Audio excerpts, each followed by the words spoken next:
Hi, today we'll be talking about a very important character, Sarah. Yes, Abraham's wife. This is because we don't talk about her a lot when we talk about Abraham's journey or any story about faith in particular. And I wonder why this is, because we often forget as Christians that the Bible is full of stories. Yes, I know it's a guide for Christians, but it guides us using people and events. Basically, it tells us about someone or something, a decision or decisions that were made, and most times God's role in it. The thing is, in using it as a guide, most of us Christians tend to treat it on face value. We follow the most talk about characters, we try to emulate them and shun the rest, forgetting that, like a typical story, every character has its role to play. Okay, let's use the story of Abraham as an example. He's a man of faith and rightfully called so. Some people regard him as the father of faith. So naturally, when we're discussing faith in our sermons or in our Bible studies, we zone in on him and we forget other characters. People like his wife, Sarah.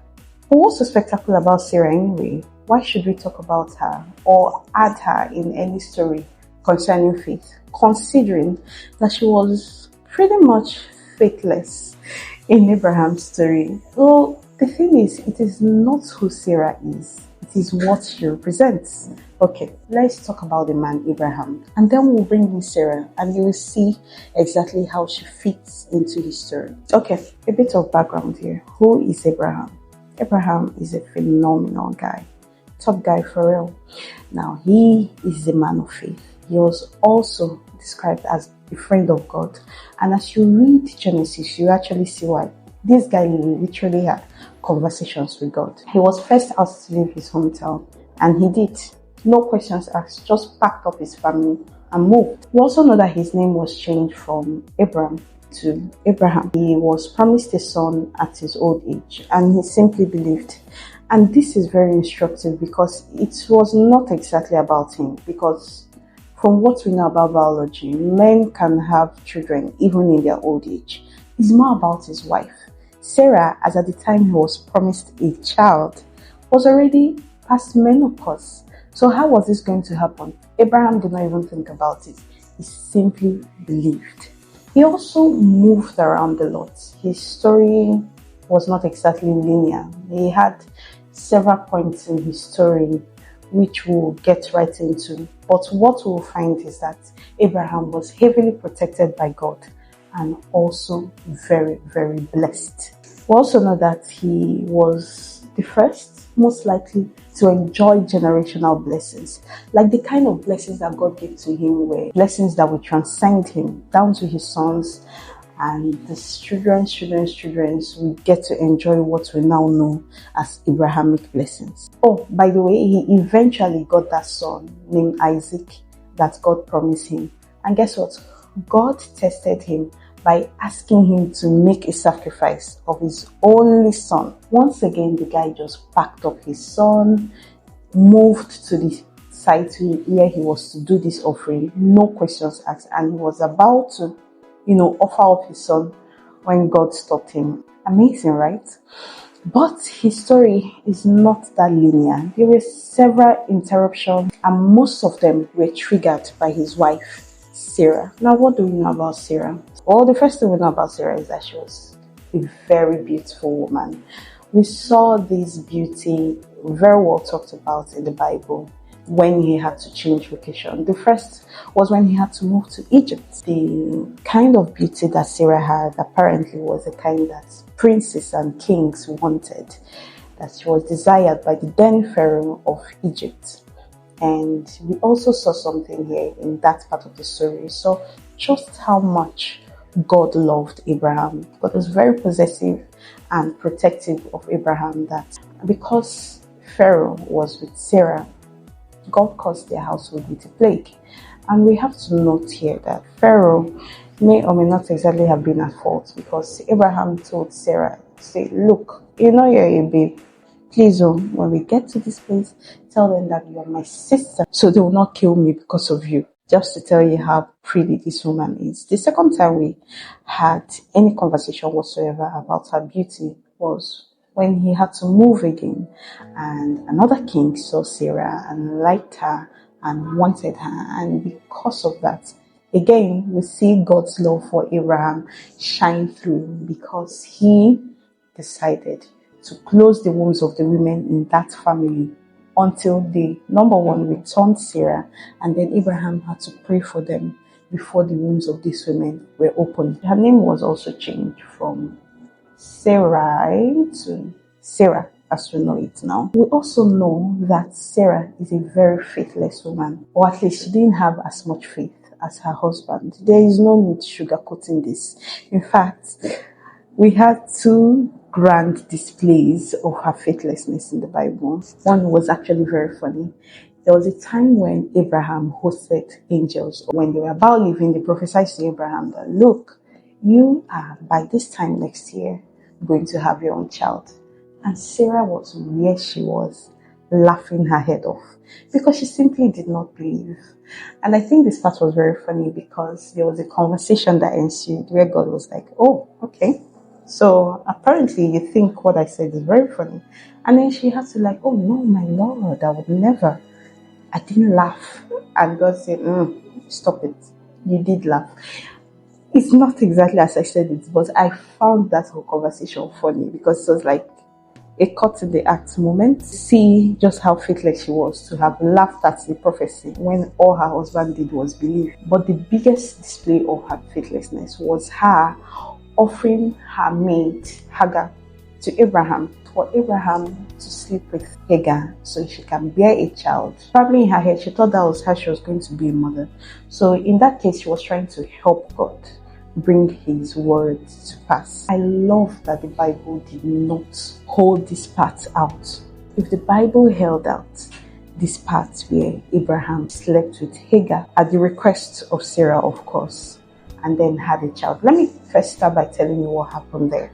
So Hagar did have a child, and eventually Sarah asked Abraham to send Hagar and her child out. So basically, by not waiting on God or by deviating from the will of God, there were consequences. And it's important for us to note this part because in our life's journey, it's never ever going to be without big or little interruptions.